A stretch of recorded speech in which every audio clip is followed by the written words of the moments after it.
मी भाग्यश्री फरांदे, जिल्हा अधीक्षक कृषी अधिकारी सातारा।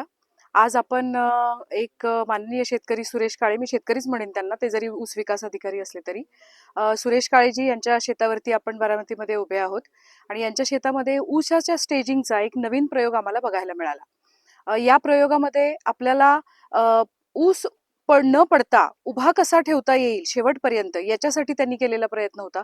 हा त्यांचा स्वतःचा अभ्यास होता आणि रिझल्ट आपल्याला इथे समोर दिसतोय।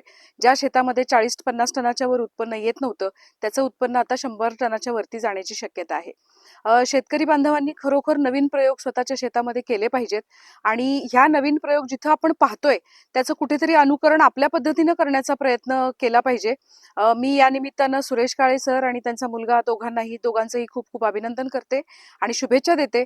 आणि विशेषतः सातारा जिल्ह्यातल्या ऊसाच्या शेतकऱ्यांना मी आवाहन करेन या निमित्तानं की आपण सर्वांनी इथे या, हा प्रयोग या निमित्तानं पहा, आपल्याला याच्यामध्ये खूप मोठं काम करता येईल। धन्यवाद।